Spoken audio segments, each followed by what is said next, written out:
Je dis toujours, la vie tourne d'une manière que même les grandes roues ne peuvent suivre. Et dans cette histoire, mon ami, il y avait un homme riche, du genre à croire que le monde est un buffet à volonté, et que les pauvres sont des couverts jetables.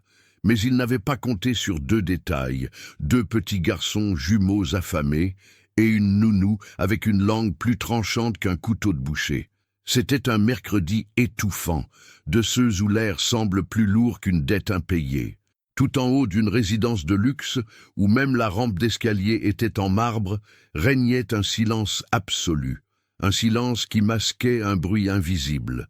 Les ventres vides de deux enfants cachés dans une chambre de service, mangeant du vent et espérant un miracle. Ce fameux millionnaire, M. Augusto, propriétaire d'immeubles, d'actions, d'entreprises et d'un ego surdimensionné, ne savait même pas qu'ils existaient vraiment. Il pensait qu'ils étaient les fils de la femme de ménage avec quelques vauriens disparus depuis longtemps. Il faisait laisser des croquettes, comme on nourrit un chien errant par simple convenance. Et là, mon fils, survient le tournant. La nounou, Donna Nena, une femme de poigne, des rides pleines d'histoire et un regard de mère qui a déjà perdu un enfant, décide de descendre à son bureau, les yeux humides de colère et le cœur chargé de honte pour autrui. « Monsieur Augusto, les enfants mangent du savon, parfum. Vous allez attendre que ça passe aux infos pour réagir ?» Il a ri. Vous connaissez ce genre de rire venu des entrailles. Le rire de ceux dont l'âme est déjà pourrie? C'était ça, un rire plein de mépris. Donna Nena, si je devais m'occuper des enfants de pauvres, je n'aurais plus une minute pour gérer mon patrimoine. Elle est restée figée, à respirer profondément. L'air entrait dans sa poitrine comme du béton. Et elle a lâché, le patrimoine, c'est ce qui a de la valeur. Mais ce qui compte vraiment, vous l'avez perdu depuis longtemps, et vous ne vous en êtes même pas rendu compte. C'est là qu'il a tremblé. Mais il n'est pas encore tombé. Pas encore. Car ce qui vient ensuite, ça renverse même les plus solides. Si tu fais partie de ceux qui aiment une bonne histoire, laisse ton petit cœur ici et abonne-toi. Sinon tu vas manquer la suite de ce récit qui commence avec la fin, mais se termine avec la justice. Et la justice, mon fils, elle arrive parfois en tablier et en tongs, pas en costume-cravate. Il y a des choses qu'on n'oublie même pas avec Alzheimer. Et ce matin-là est resté gravé dans la mémoire de la nounou comme une cicatrice qui brûle jusque dans les rêves. Les jumeaux, Pedro et Paulo, 8 ans, les yeux creusés, les lèvres fendues de soif, le corps aussi maigre qu'une promesse non tenue, étaient recroquevillés dans un coin de la buanderie. L'un mangeait du savon en barre, comme si c'était du bonbon, l'autre léchait la paume de sa main sale, cherchant un goût là où il n'y avait que de la poussière. Donna Nena, qui s'occupait d'eux depuis leur naissance, entra en pleurant. « Mon Dieu, les garçons, qu'est-ce que vous faites ?» Pedro répondit avec un sourire tordu de ceux qui vous déchirent l'âme. « J'ai rêvé qu'on mangeait, et je me suis réveillé avec le goût dans la bouche. » Paulo compléta. « On ne voulait pas déranger, Tata, on a déjà tellement attendu. » Elle courut jusqu'à la cuisine de la maison, mais tout était verrouillé. Réfrigérateur plein, garde-manger débordant, mais tout était sécurisé par code.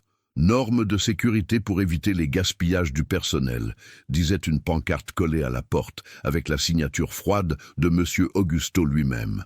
La femme s'effondra.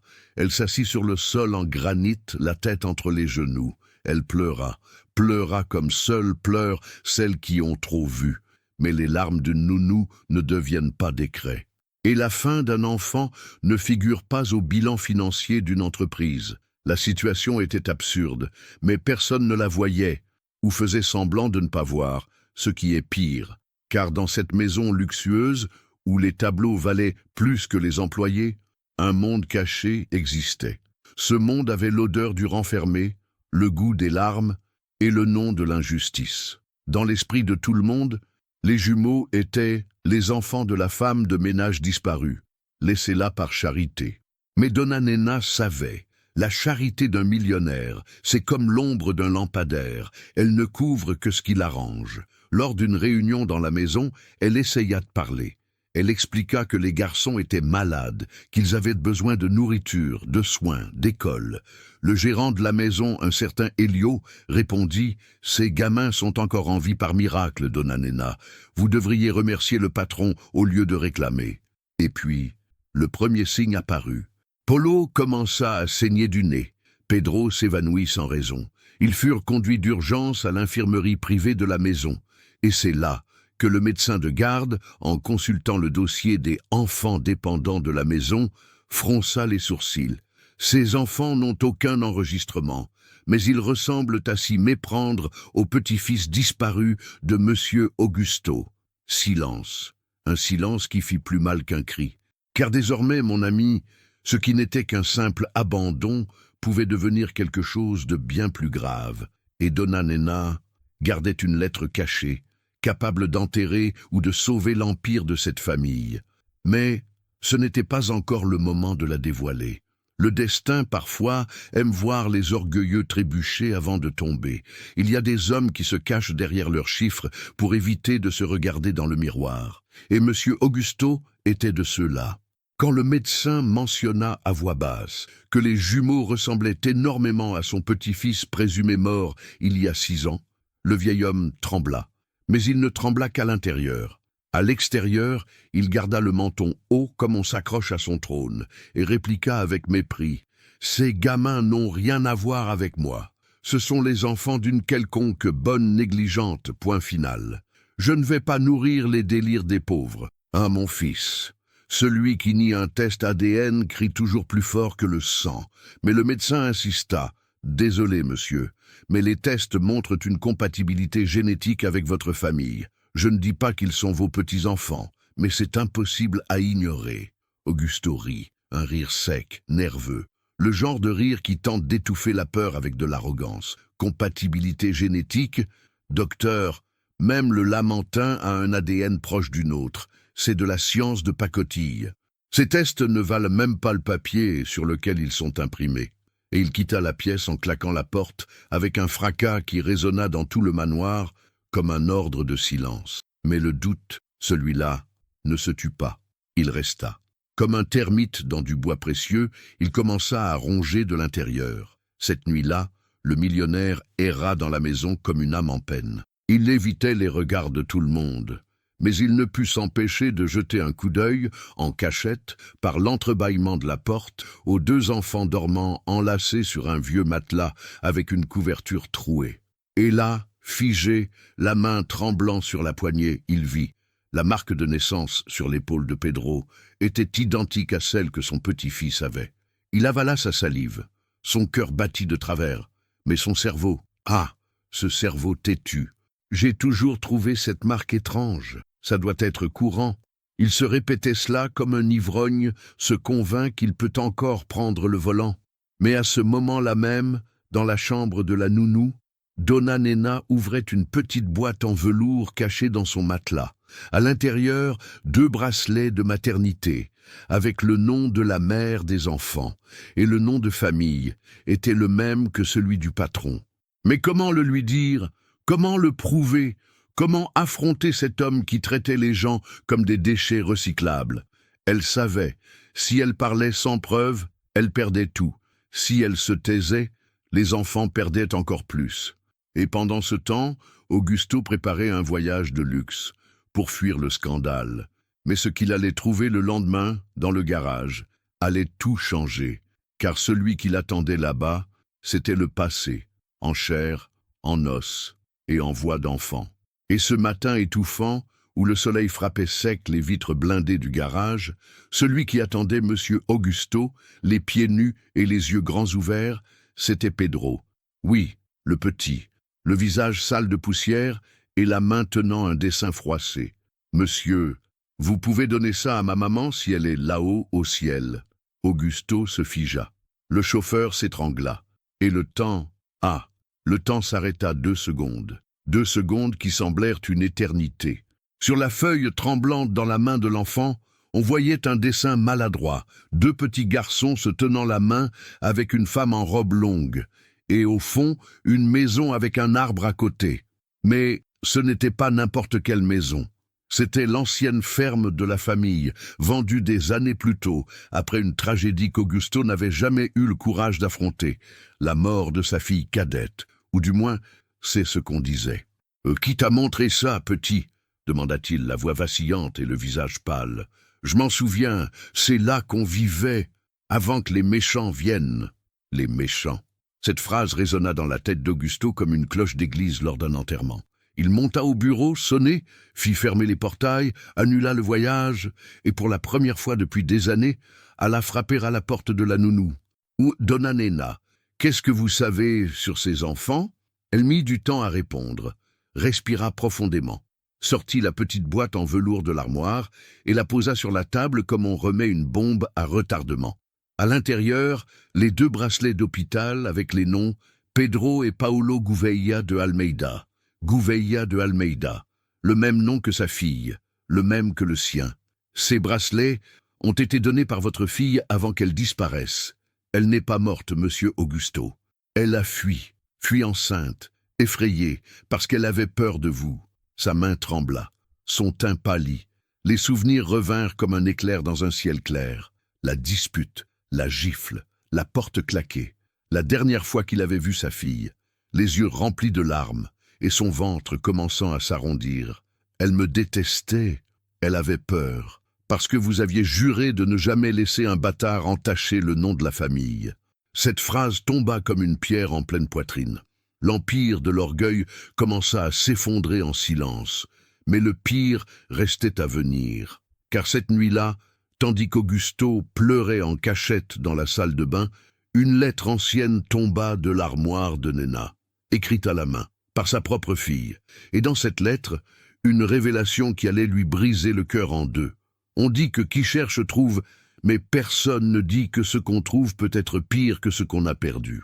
Et quand monsieur Augusto lut cette lettre, ah mon fils, ce fut comme une balle qui ne saigne pas à l'extérieur, mais vous détruit de l'intérieur.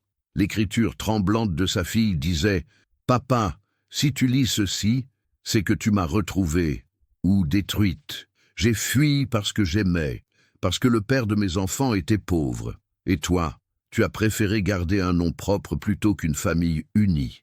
Mais si un jour ces enfants reviennent dans cette maison, traite-les avec la dignité que je n'ai jamais eue. » Une larme coula, la première depuis des années. Et ce n'était pas par douleur, c'était par honte. Le lendemain matin, Augusto fit quelque chose qu'il n'avait jamais pensé faire. Il alla au commissariat. Il voulait enregistrer les enfants, les reconnaître, peut-être même tout avouer. Mais, ironie du sort, la justice, cette dame soi-disant aveugle, avait les yeux bien fermés au cœur. La commissaire, une femme froide, de carrière, l'écouta en silence, puis dit « Monsieur Augusto, vous êtes en train d'admettre que vous avez caché la présence de 2 enfants sans enregistrement légal ? C'est un crime. Mais je ne savais pas. Je viens juste de découvrir. Ce sont mes petits-enfants. Leur mère est ma fille. Vous avez un acte de naissance, une preuve officielle de paternité, des témoins vivants. Car à ma connaissance, votre fille a été déclarée morte il y a des années, sans corps, sans funérailles. Elle a écrit cette lettre. Regardez. Une lettre n'est pas un document légal. Vous me dites que 2 mineurs vivent sous votre toit, sans aucun encadrement juridique. Cela constitue un enlèvement, un abandon de mineurs et une usurpation si vous tentez de les enregistrer sans procédure. La salle devint glaciale. Augusto sentit le poids du monde sur ses épaules. Pour la première fois, il comprit ce que c'était d'être traité en coupable sans avoir droit à la parole. « Je suis un homme respectable !» cria-t-il. Et la commissaire répliqua sèchement « Un homme respectable ne laisse pas des enfants manger du savon. » Il fut raccompagné chez lui sous escorte, avec un avertissement. Les garçons seraient retirés le lendemain et placés dans un foyer public jusqu'à décision judiciaire. Quand il arriva à la maison, les employés murmuraient déjà. Le chauffeur parlait au téléphone avec sa femme. Le patron a perdu la boule. Le gérant Elio, avec son sourire hypocrite, lança « Vous allez vraiment enregistrer ces gamins, patron ? Vous allez laisser l'empire aux enfants de personne ?» Ce fut alors qu'Augusto se retourna. Et pour la première fois, il ne cria pas, il ne répliqua pas. Il dit simplement Ce ne sont pas des enfants de personne, ce sont les enfants de ma fille. Et si cela doit me détruire, qu'il en soit ainsi. Mais au moins, ce sera juste. Ah, mais les choses n'allaient pas finir comme ça. Car cette nuit-là, pendant que les enfants dormaient pour la première fois dans des draps propres, un huissier sonna à la porte, avec un ordre qui allait tout bouleverser. Le bruit de la sonnette, ce soir-là, n'était pas anodin. C'était le son d'un marteau de juge qui s'abat. Le gardien ouvrit sans savoir ce qu'il attendait, et se retrouva face à un huissier au regard neutre, gilet gris, mallette noire, et voix sans émotion. « Bonsoir, j'ai ici une ordonnance de placement d'urgence. 2 mineurs en situation irrégulière seront conduits à l'orphelinat São Miguel, sur ordre du tribunal des mineurs. » Augusto descendit les escaliers, le visage en feu. Donna Nena sortit de sa chambre, la respiration haletante. « Non, ils sont bien ici. Je m'occupe d'eux. Je suis presque leur mère. Mais la loi n'écoutait pas. Il n'y a pas de garde légale, madame. Elle est irrégulière. Ils n'ont pas de certificat valide. La priorité, c'est la protection, pas l'émotion. » Les enfants furent réveillés avec douceur, mais même toute la délicatesse du monde ne pouvait cacher la brutalité du moment. Pedro se frotta les yeux et demanda « Tata, on part en balade ?» Paulo, lui, avait compris. Il resta silencieux, serra le bras de son frère et baissa la tête. Augusto tenta d'intervenir, utilisa son nom, son argent, son prestige. Rien n'y fit. La décision est signée par un juge. Toute résistance sera considérée comme obstruction. Il resta figé à la porte, regardant ses petits-fils être emmenés dans une vieille voiture, vitres fendues, ceinture rafistolée. 2 vies qu'il avait rejetées, et qui désormais le rejetaient par le silence. Donna Nena pleurait sans bruit. Elle pleurait de tout son corps. Pleurer sans son, c'est pleurer de l'âme. Elle avait tout tenté et échoué. Augusto rentra dans la maison, hébété, se retrancha dans son bureau, lança une bouteille contre le miroir, regarda son reflet brisé et pour la première fois murmura à voix haute « Ce sont mes petits-enfants » et il tomba à genoux, comme si le sol aspirait tout, son orgueil, son pouvoir, son nom. Tout était poussière. Les employés commencèrent à s'éloigner. La maison devint un cimetière de souvenirs et à l'aube suivante, Augusto disparut, sans mots, sans direction, sans avertissement. Le gérant retrouva son téléphone dans le jardin. Ses chaussures restèrent dans le couloir. Personne ne sut dire où il était allé, sauf Nena. Elle le sentit. Il était parti les chercher. Mais était-ce encore possible? Car l'orphelinat São Miguel cachait plus de secrets que ses murs ne pouvaient contenir. Et là-dedans, les jumeaux étaient déjà sur le point de disparaître à nouveau. À l'orphelinat São Miguel, tout était béton, fer et silence. Les murs, peints en verre délavé, sentaient le désinfectant rance. Le portail grinçait à l'ouverture. Et les sourires, les sourires là-bas, semblaient empruntés, comme si personne n'était vraiment sûr d'avoir le droit d'être heureux. Pedro et Paulo furent placés dans une chambre avec 3 autres enfants. Un lit superposé à partager, une couverture fine, un uniforme gris clair. Le peu qu'ils avaient, dessins, jouets de fortune, resta derrière, arraché avec la même froideur qu'on retire une arête de poisson, sans cérémonie, sans avertissement. La première nuit fut longue et froide. Pedro pleura doucement, enfouissant son visage dans l'oreiller usé. Paulo, plus silencieux, resta les yeux ouverts, parlant à Dieu dans l'obscurité. « Tu crois qu'elle viendra nous chercher ?» murmura Pedro. « Oui, elle vient toujours. Et le monsieur riche, il viendra aussi ? Je sais pas, mais hier il nous a regardés différemment, comme maman. » Cette même nuit, la nounou Donna Nena fit ce que seules les mères de cœur savent faire. Elle se rendit à l'orphelinat avec du pain, du lait et une demande dans la main. La directrice, stricte, lui dit « Les visites sont interdites sans autorisation judiciaire. » Mais Nena ne supplia pas. Elle tendit un vieux cahier à couverture bleue, jauni par le temps. Celui-là appartenait à leur mère, la fille qui l'a perdue. « Si vous ne m'ouvrez pas pour moi, ouvrez pour elle. » La femme lut le nom sur la couverture, carnet de grossesse, Mariana Gouveia de Almeida. La directrice déglutit, et alors Elle ouvrit.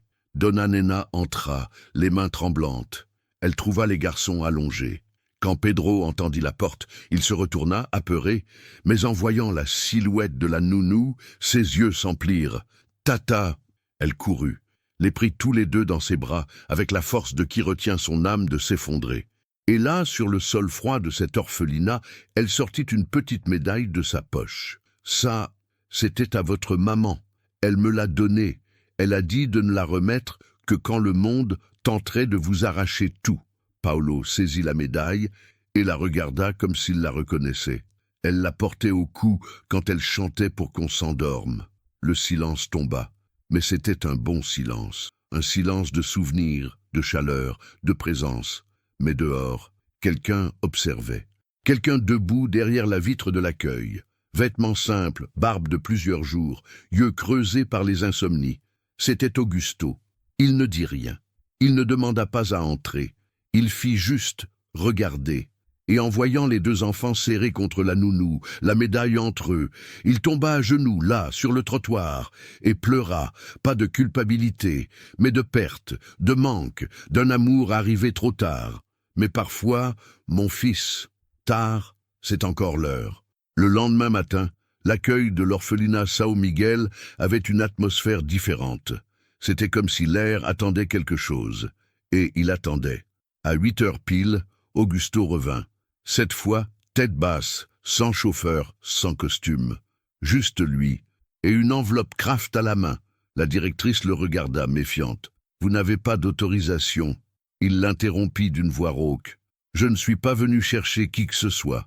Je suis venu livrer la vérité. » Il déposa l'enveloppe sur le comptoir avec le soin de quelqu'un qui transporte de la dynamite. À l'intérieur, le test ADN. Fait discrètement, payé en liquide, prélevé avec un cheveu arraché sur la brosse de Paolo quand il était passé par leur chambre quelques jours plus tôt. Résultat, 99,999% de compatibilité avec Mariana Gouveia de Almeida, sa fille. La fille qu'il avait perdue à cause de l'orgueil. Je suis leur grand-père, et je vais le prouver, même si ça prend du temps, même si ça me coûte tout. La directrice avala sa salive. Appelée en urgence, une juge suppléante arriva. Regard déterminé, mais curieux. Elle lut les papiers, écouta l'histoire, examina les documents. « Monsieur Augusto, vous comprenez que cela peut vous impliquer dans des délits d'omission et d'abandon?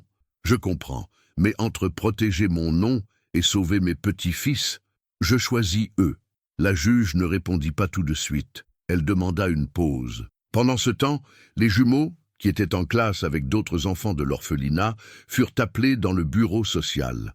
En voyant Augusto là, ils hésitèrent. Pedro fit un pas en arrière. Polo fixa du regard. La tension était si dense qu'on aurait pu la découper avec l'ongle. Augusto s'agenouilla, tendant les mains, et ne dit rien pendant plusieurs secondes. Puis il murmura « Pardon », un souffle. « Pardon de ne pas t'avoir vu, Pedro, de ne pas t'avoir écouté, Paolo, d'avoir aimé davantage mon orgueil que mon sang. Votre maman, c'était ma fille, et je l'ai perdue parce que je voulais avoir l'air fort. Mais aujourd'hui, tout ce que je veux, c'est juste essayer de recommencer, ne serait-ce qu'avec un câlin. » Pedro courut le premier, en sanglotant. Paolo mit plus de temps, mais il y alla. Ensemble, ils se jetèrent dans les bras de cet homme qui, malgré tout, pouvait encore devenir quelqu'un. La juge vit la scène sur la caméra de la salle, et elle décida. « Je concède la garde provisoire à Donna Nena, avec supervision assistée de Monsieur Augusto. La procédure de reconnaissance sera ouverte, mais le plus important, c'est qu'ils soient ensemble. » Et là, dans cet orphelinat où l'on ne voyait souvent que la douleur, on commença à recoudre un nouveau morceau d'histoire. Ce n'était pas la fin de la bataille, mais c'était le début de la justice. Et la justice, mon fils, quand elle vient par la vérité, elle peut être lente, mais elle ne manque jamais. 2 mois passèrent depuis la décision du tribunal. 2 mois qui semblèrent 2 ans dans le cœur de ceux qui tentaient, chaque jour, de reconstruire ce que le silence et l'orgueil avaient brisé. La demeure d'Augusto, toujours là, grande, riche, mais vide, comme si chaque mur gardait un cri étouffé. Lui-même ne dormait plus dans la chambre d'en haut. Il avait emménagé dans l'ancienne chambre d'amis de l'autre côté de la maison. Il disait que c'était plus pratique. Mais au fond, c'était une pénitence. Et les garçons avaient enfin un nom sur le papier. Pedro Gouveia de Almeida. Paulo Gouveia d'Almeida. Ils reçurent les nouveaux certificats des mains de la juge, avec Dona Nena à leur côté, les tenant comme on tient un morceau d'âme. Ils pleurèrent en voyant le nom de leur mère sur le document. Et ils pleurèrent encore en apprenant qu'elle avait laissé un testament simple, écrit dans un cahier d'écolier, confiant leur garde à la nounou.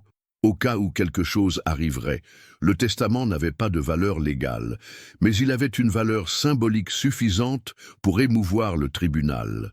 Dona Nena, désormais reconnue comme tutrice affective légale, installa une petite chambre derrière la maison principale. Elle refusa de vivre dedans. Elle disait vouloir de l'espace, mais tout le monde savait, c'est là que l'amour habitait. Et c'est là que les garçons dormaient le mieux. Augusto, pour la première fois, apprit, non pas à ordonner, mais à demander. Il apprit à faire cuire du riz sans le rater, à plier un uniforme scolaire, à aller chercher les garçons à l'école sans chauffeur, et à écouter les histoires de super-héros inventées par des enfants qui avaient survécu à l'abandon. Il fit plus encore.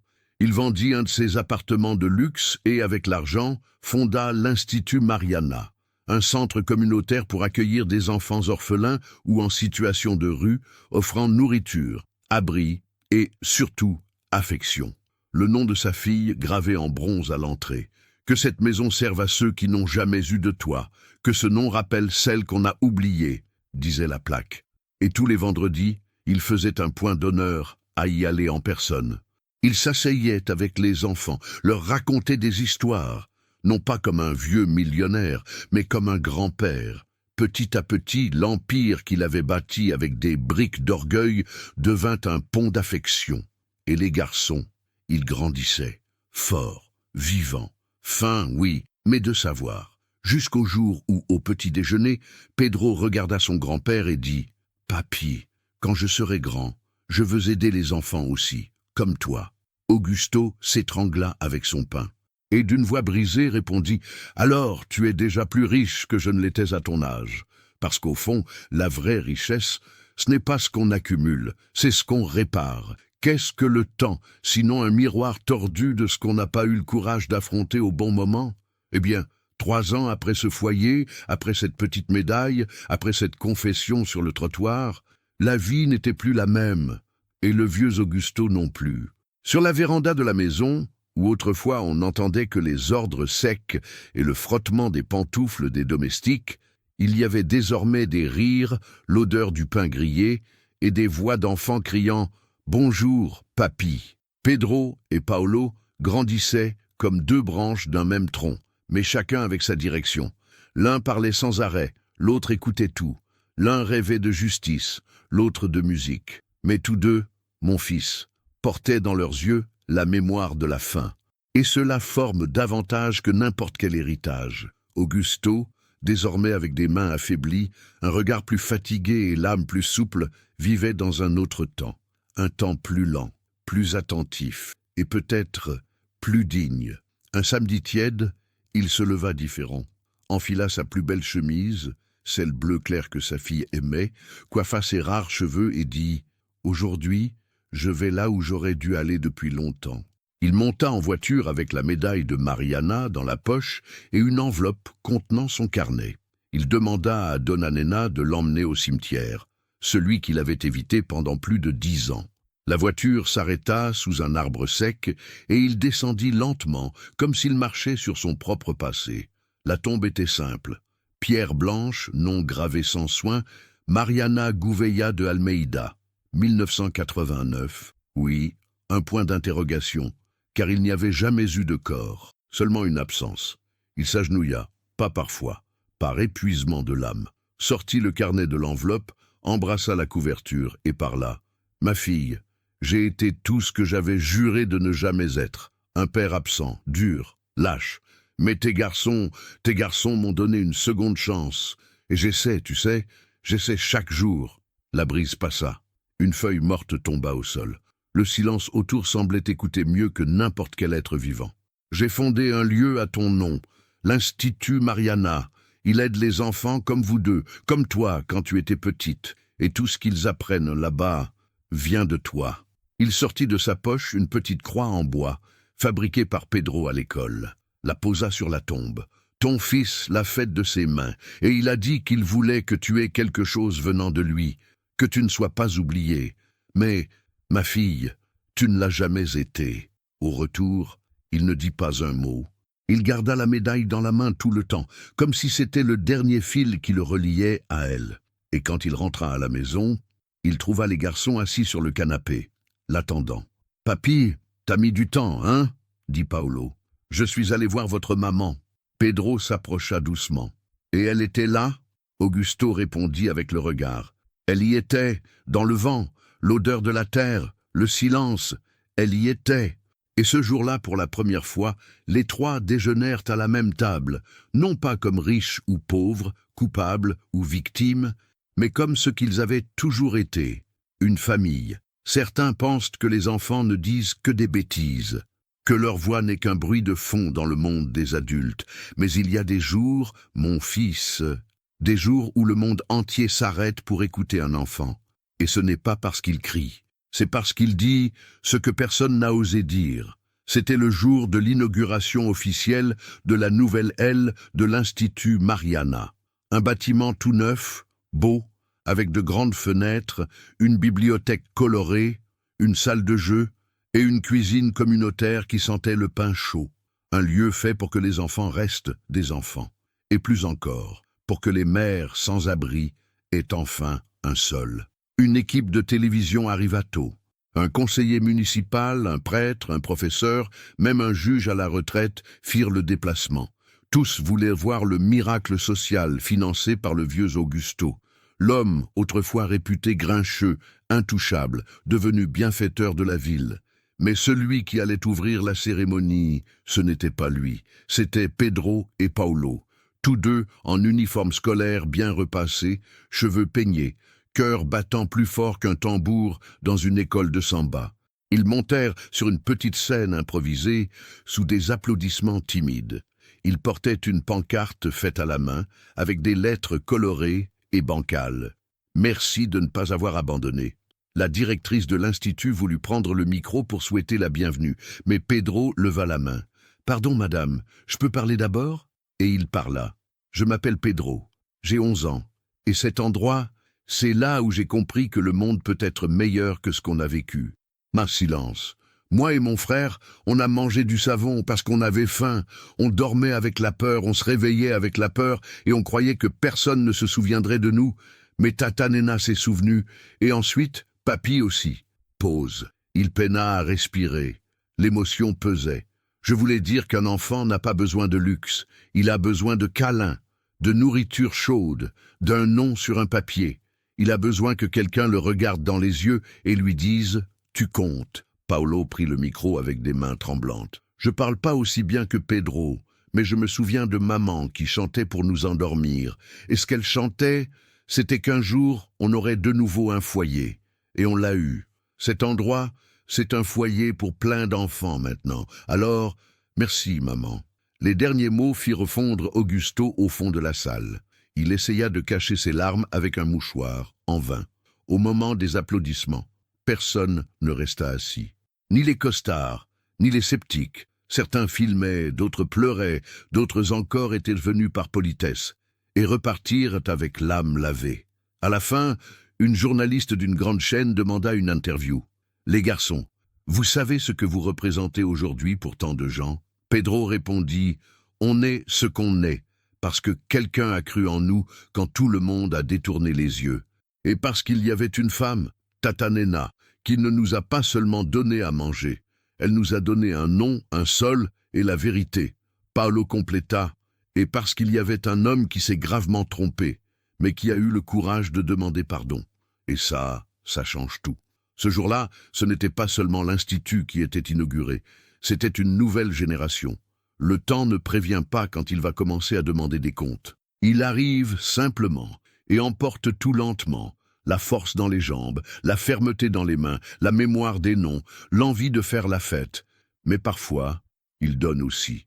Il donne la paix, le silence, cette compréhension qu'on ne peut atteindre que lorsqu'on n'a plus d'urgence. Augusto marchait déjà lentement, prenait ses médicaments sans râler, s'asseyait plus souvent dans le jardin que dans son bureau, et vivait les yeux perdus dans les arbres, comme s'il parlait avec ceux qui n'étaient plus là.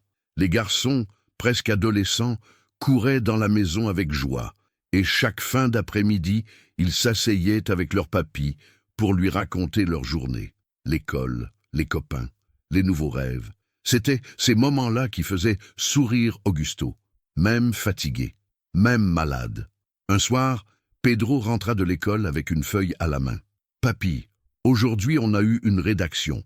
J'ai écrit notre histoire. La prof a pleuré. Elle a dit qu'elle allait l'envoyer à un journal, qu'elle pourrait devenir un livre. » Augusto tendit la main, lut lentement, et quand il eut fini, il regarda son petit-fils les yeux embués. « Alors écris bien, mon fils, mais ne me mets pas comme le héros. Le héros, c'est celui qui vous a aimé quand moi, je ne m'aimais même pas encore. » Après cela, il se leva difficilement et alla dans sa chambre.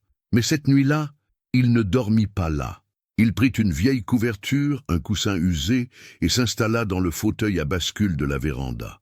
Là où Mariana s'asseyait, petite, pour écouter les histoires de son père, avant qu'il ne devienne un étranger. Le ciel était clair, mais le vent était froid. La lune pleine éclairait la cour comme une lampe suspendue par Dieu. Augusto leva les yeux, inspira profondément, et sortit de sa poche la médaille de sa fille, celle qu'il gardait depuis le jour à l'orphelinat. « Ma fille, si tu peux m'entendre, sache que j'ai essayé. J'ai mis du temps, j'ai fait des erreurs, mais j'ai essayé. Mes genoux sont faibles, mais mon cœur, lui, il est fort à nouveau, parce qu'il aime.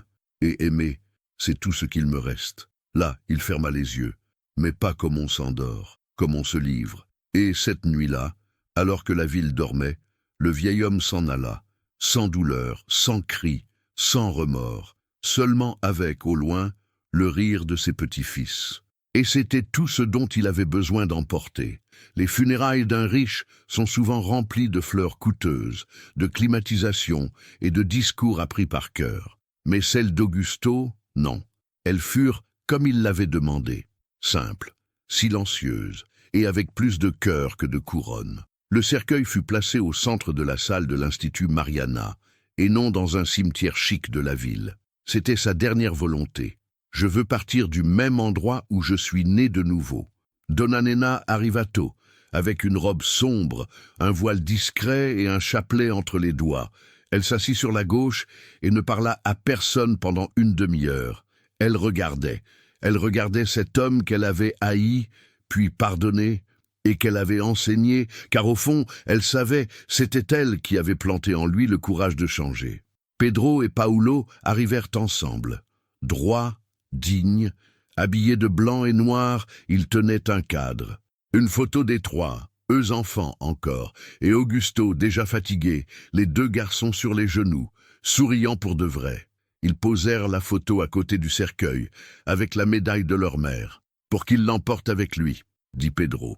Ce matin-là, il n'y eut ni homme d'affaires, ni faux amis.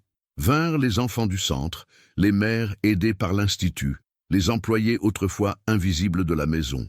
Des gens simples, avec des larmes dans les yeux.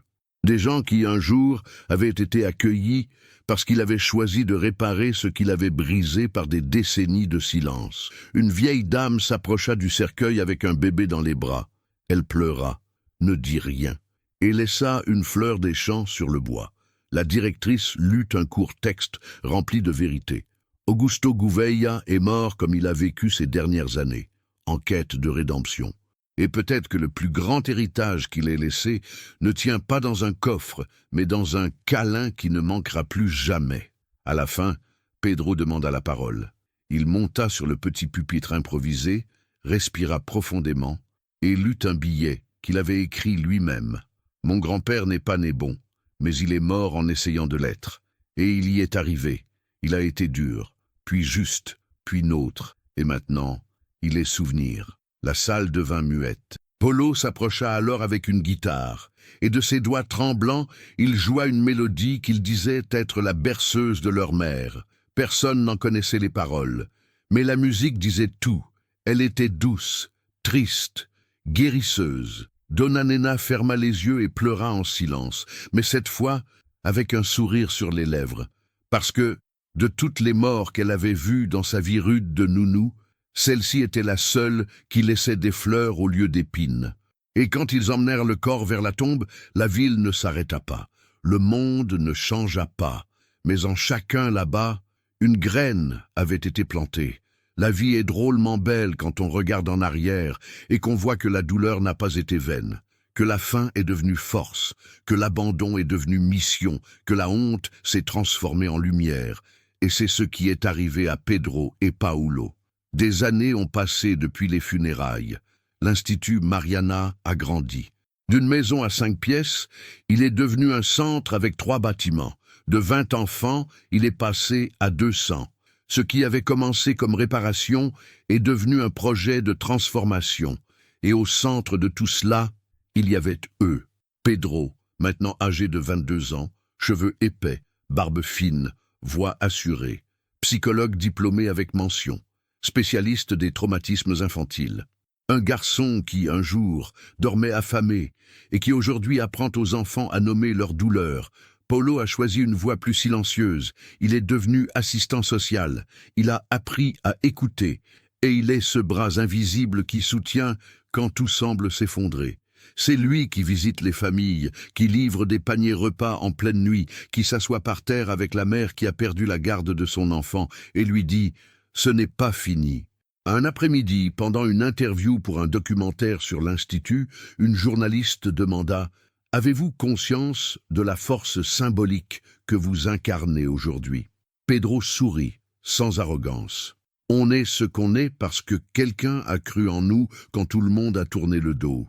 Et parce qu'il y avait une femme, Donna Nena, qui ne nous a pas seulement nourris, elle nous a donné un nom, un sol, une vérité. » Polo compléta « Et parce qu'il y avait un homme qui a fait de grandes erreurs, mais qui a eu le courage de demander pardon à voix haute. Ça change tout. » À la fin de l'interview, ils furent emmenés vers une nouvelle aile de l'Institut. Une plaque encore recouverte d'un drap. La directrice tira doucement. « Espace Donna Nena, centre d'affection et de protection. » À l'intérieur, des salles avec des psychologues, des thérapeutes, des jouets éducatifs, des hamacs pour se reposer, des livres, des fleurs dans les coins. Un espace pensé pour accueillir, pas pour réparer. Pedro resta devant la plaque un moment. Il toucha le nom du bout des doigts et dit doucement « Elle n'a pas eu d'enfant de sang, mais elle a mis au monde une génération entière d'espoir. » Ce même jour, un petit garçon maigre, aux yeux profonds, étreignit Paulo dans le couloir. « Tonton, toi aussi tu venais d'un foyer ?»« Oui, et ça s'est arrangé ensuite. » Paulo s'agenouilla, se mit à sa hauteur et répondit « C'était mieux que ce que j'avais jamais rêvé. » Et là, dans cette étreinte serrée entre passé et présent, c'était clair, le cycle était rompu, la misère n'était pas devenue destinée, elle était devenue mission. Fin. Si tu as aimé cette histoire, partage-la. Si elle t'a touché, garde-la dans ton cœur. Car les bonnes histoires, mon fils, ne s'oublient pas, elles se vivent. Ton papy riche.